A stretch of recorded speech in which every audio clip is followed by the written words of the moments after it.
السلام علیکم دوستوں، آپ دیکھ رہے ہیں میرا یوٹیوب چینل رحمت اہل بیت۔ ویڈیو شروع کرنے سے پہلے پلیز ہمارے چینل کو سبسکرائب ضرور کر لیں اور بیل آئیکن کو ضرور دبائیں تاکہ ہماری ہر نیو ویڈیو لوڈ ہونے کی اطلاع آپ تک ضرور پہنچے۔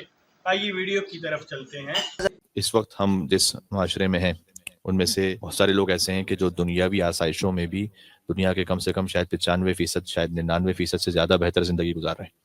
تو حضور مکرم نے فرمایا کہ اے فرزند آدم، اگر تمہارا بدن سالم ہے، صحت اللہ نے عطا کی ہے انشاءاللہ، اور تم امن و امان سے ہو اور کم سے کم ایک دن کا کھانا ہے، تو یہ اللہ کا شکر ادا کرنے کے لیے کافی ہے۔ کتنا گریٹفل ہونا چاہیے اللہ سبحانہ و تعالیٰ کا۔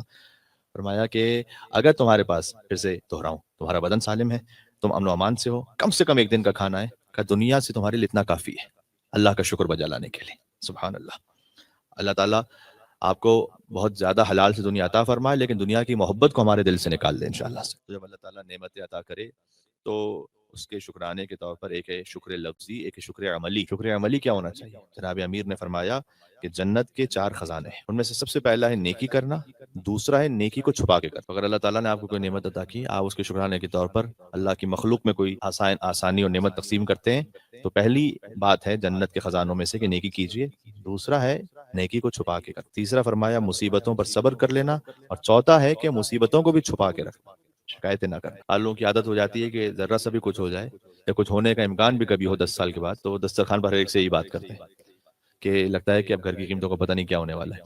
تو کبھی کوئی مشکل آئے تو مشکلوں پر صبر بھی کر لینا، اور مشکل کو اس کو بھی چھپا کے رکھ صاحب کو، سوائے اس کے کہ ظاہر ہے کہ آپ اس میں بڑی ایک کامن سینس کی بات ہے کہ اگر کسی مومن سے کسی کے لیے کوئی خاص مشورہ یا مدد مل سکتی ہے، وہ بات الگ ہوتی ہے۔ ہر ایک سے کہتے پھرنا یہ اللہ تعالیٰ کو پسند نہیں۔ یہ جناب امیر نے فرمایا مولا کے نام پر ایک مل کے صلوات بھیجے، محمد علی محمد علیہ وسلم، اللہم صلی علی محمد وعلی محمد۔ ابھی آپ نے مولا علی علیہ السلام کی حدیث سنی، تو علی ابن ابی طالب علیہ السلام کو امام ماننا اور ان کی حدیث کیوں اتنی زیادہ اہم ہے، کیوں ہم اپنی زندگی میں علم علیہ السلام کے کلام سے استفادہ کریں؟ تو بی بی فرماتی ہیں کہ میں خدا کو گواہ بنا کر کہتی ہوں، یہ صدیقہ بی بی کہہ رہی ہیں جنہیں قسم کھانے کی ضرورت نہیں، لیکن کہا میں خدا کو گواہ اور بنا کے کہتی ہوں، قسم کھا کے کہتی ہوں کہ میں نے اپنے بابا سے سنا کہ وہ بہترین ہستی جسے میں تمہارے درمیان چھوڑ کے جا رہا ہوں وہ علی ابن ابی طالب علیہ السلام ہے۔ مل کے صلوات بھیجیں نام مولا کائنات و بی بی فاطمہ الزہرا السلام اللہ علیہا، اللہم صلی علی محمد۔ سبحان۔ تو بی فاطمہ الزہرا السلام علیہ کی گواہی کہ علی سے بہتر کوئی ہے نہیں کہ جس کا اتباع کیا جا سکے بنص سے حدیث رسول صلی اللہ علیہ وآلہ وسلم۔ سبحان اللہ۔ ہمیں اللہ سبحانہ وتعالیٰ مولا کی محبت مزید عطا فرمائے اور اتباع کی توفیق عطا فرمائے۔ امام حسن علیہ السلام کی حدیث، اور 3 مرتبہ لفظ حسن ہے الگ الگ معنی میں ایک طرح سے، ان احسن الحسن خلق الحسن، یقیناً سب سے احسن حسن خلق حسن ہے۔ فرمایا خود امام حسن مجتبی علیہ السلام نے، مل کے صلوات بھیجیں محمد وعلی محمد علیہ السلام۔ یعنی سب سے اعلیٰ ترین نیکی اخلاق حسن ہے، اور فرما رہے حسن مجتبی علیہ السلام، سبحان اللہ، جو خود مظہر خلق عظیم ہے۔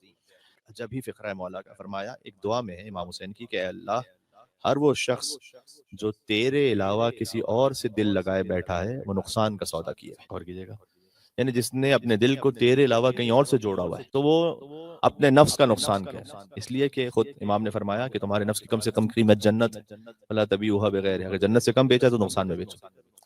اس کا مطلب ہے کہ ہم اپنے والدین سے محبت، زوجہ سے محبت، بچوں سے محبت، فرمایا یہ ساری محبتیں ہوں قربتاً الی اللہ، اللہ سبحانہ وتعالیٰ کی خاطر۔ تو جس نے اللہ کی خاطر کسی سے محبت کی تو اس نے اپنا دل اللہ ہی سے لگایا۔ آپ مولا علی علیہ السلام سے بھی محبت کرتے ہیں قربتاً الی اللہ، رسول اللہ سے محبت ہے اور ان کا اتباع قربتاً الی اللہ۔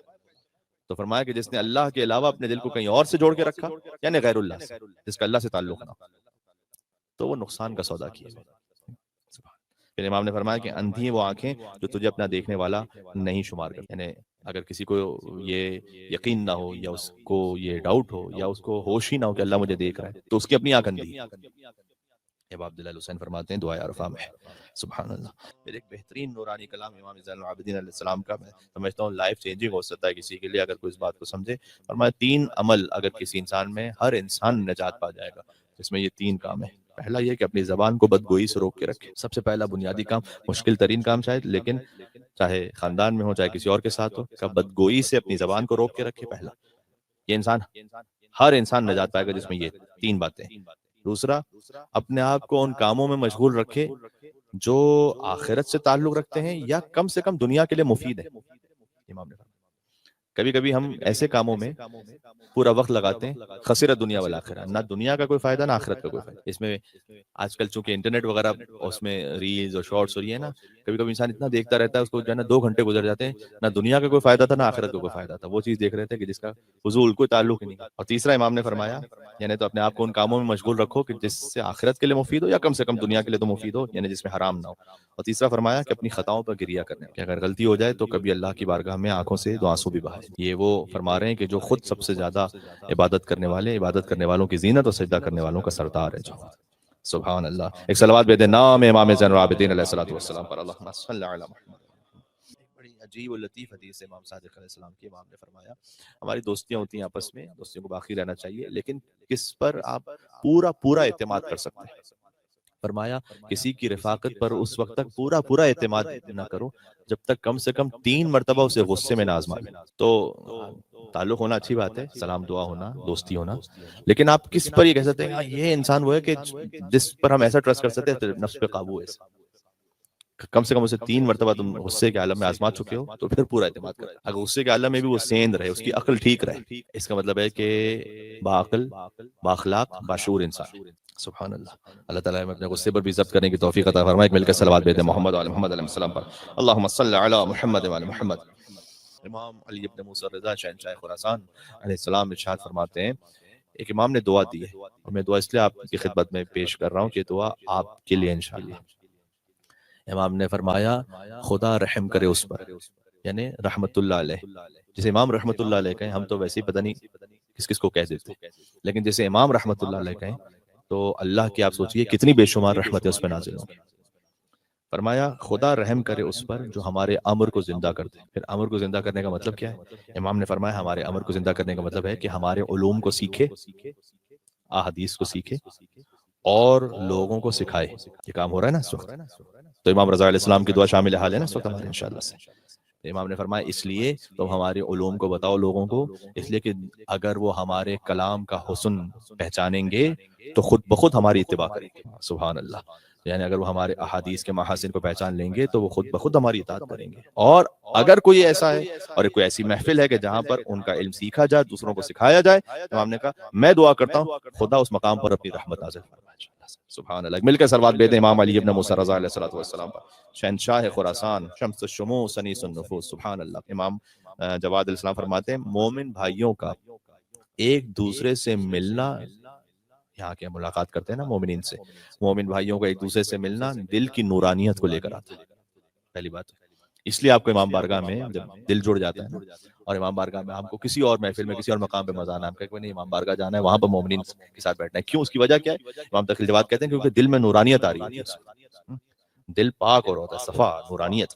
پھر امام نے فرمایا اور فقط اس سے ایک فائدہ نہیں، ایک تو ہے روحانی فائدہ دل کی نورانیت. پھر فرمایا جب تم ایک دوسرے سے ملتے ہو تو اللہ ایک کی عقل کو دوسرے کی عقل سے ملحق کر دیتا ہے. یعنی کیا؟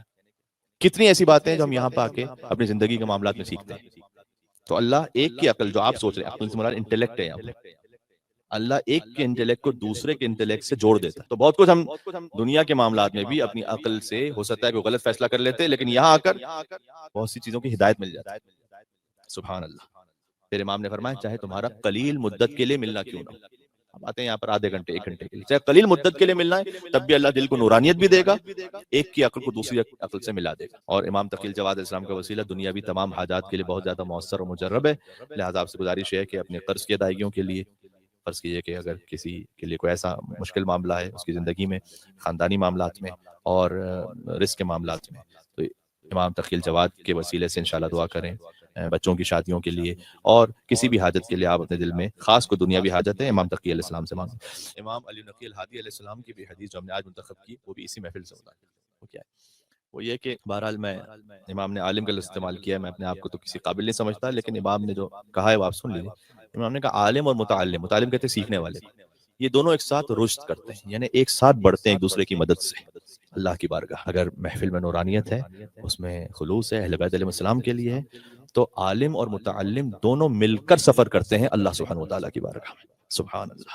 امام زمانہ علیہ السلام کا کلام نورانی ہے، اور الحمدللہ یہ بھی مولا کا کلام اسی محفل سے مناسبت رکھتا ہے. امام نے فرمایا اللہ کے نزدیک نماز سے زیادہ کوئی اور شے نہیں کہ جو شیطان کی ناک کو رگڑ دے. یہ استعارہ ہوتا ہے ہیومیلیٹ کر دینے سے.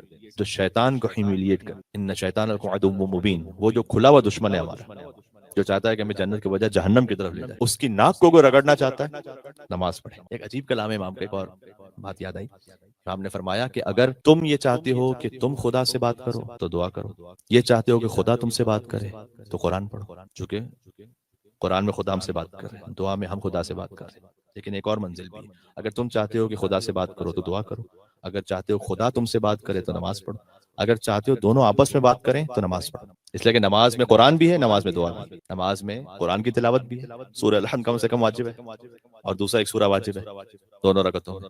تو نماز میں اللہ بھی آپ سے بات کر رہا ہے، آپ بھی اللہ سے بات کر رہے ہیں. سبحان. مل کے صلوات بھیج دیں امام زمان عجل اللہ تعالی فرجہ الشریف. اللہم صلی علی محمد و علی محمد.